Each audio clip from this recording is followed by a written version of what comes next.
Secretary Clinton said she never sent or received any classified information over her private email. Was that true? Our investigation found that there was classified information sent. So it was not true. Gotcha, bitch. Right. That's what I said. Okay. Well, I'm looking for a little shorter answer, so you and I are not here quite as long.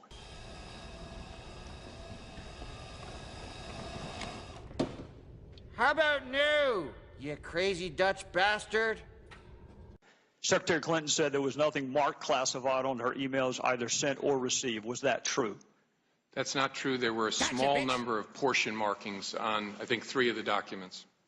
Secretary Clinton said, I did not email classified material to anyone on my email. There is no classified material. Was that true? There was classified material emailed. Gotcha, bitch. Secretary Clinton said she used just one device. Was that true?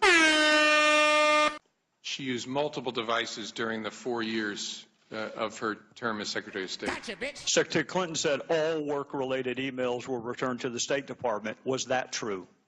No, we found work-related emails, thousands, that were not returned. Gotcha, It's not unusual to be loved.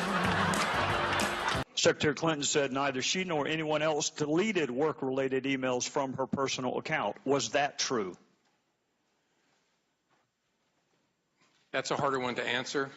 We found traces of work-related emails on devices or in Slack space, whether they were deleted or whether when a server was changed out, something happened to them. There's no doubt that there were work-related emails that were removed electronically from the email system. Okay, a simple wrong would have done just fine, but... Gotcha, bitch. Secretary Clinton said her lawyers read every one of the emails and were overly inclusive. Did her lawyers read the email content individually? No. Gotcha, bitch. Well, in the interest of time, and because I have a plane to catch tomorrow afternoon, I'm not going to go through any more of the false statements. Sweat, sweat, sweat, sweat. But I am going to ask you to put on your old hat. False exculpatory statements, they are used for what?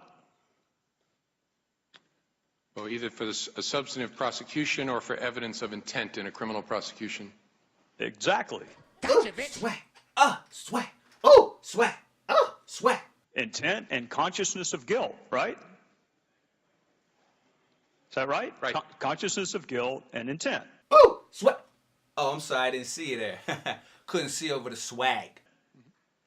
In your old job, you would prove intent, as you just referenced, by showing the jury evidence of a complex scheme that was designed for the very purpose of concealing the public record. If the rule you followed brought you to this, of what use was the rule? And you would be arguing, in addition to concealment, destruction that you and I just talked about, or certainly the failure to preserve. You would argue all of that under the heading of intent. You would also be arguing the pervasiveness of the scheme, when it started, when it ended, and the number of emails, whether they were originally classified or up-classified. You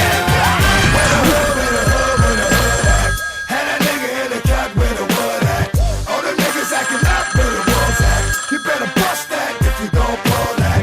Where the hood, where the hood, where the hood at? Had that nigga in the cut where the wood at?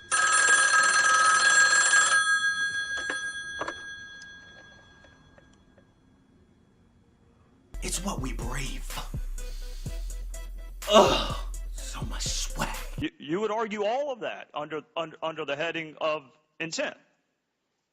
You would also probably, under common scheme or plan, argue the burn bags of daily calendar entries or the missing daily calendar entry. Looks like I got a lot of swag. 2 days ago, Director, you said a reasonable person in her position should have known a private email was no place to send and receive classified information.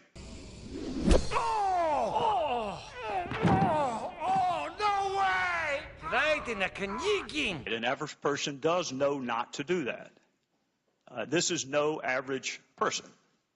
This is a former First Lady, a former United States Senator, and a former Secretary of State that the President now contends is the most competent, qualified person to be president since Jefferson. He didn't say that in 08, but he says it now.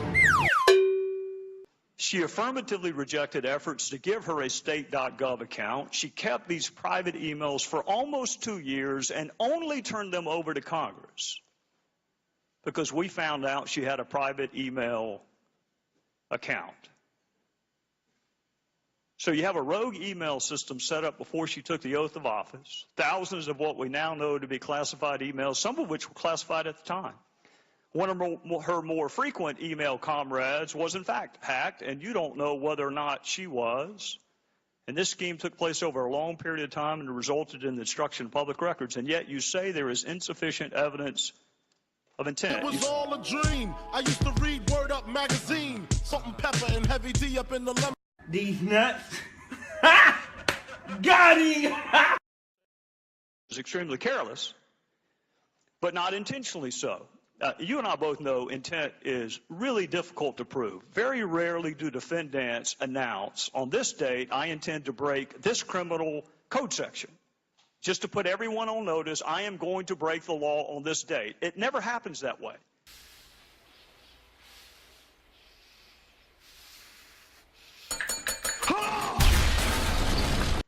You have to do it with circumstantial evidence. Or if you're Congress and you realize how difficult it is to prove specific intent, you will formulate a statute that allows for gross negligence. I never fucked anybody over in my life. Didn't have it coming to me. You got that?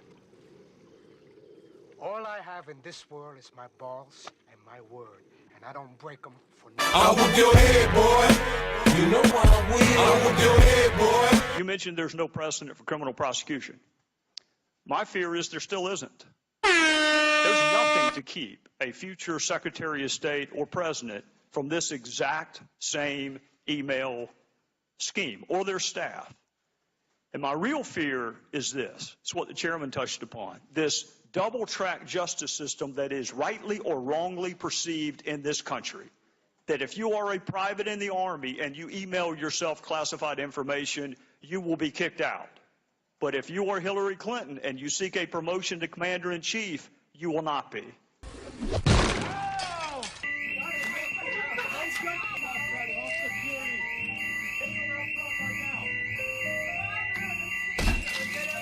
Calling, they applauding, they screaming at the screen. Man, you messed up like your favorite movie.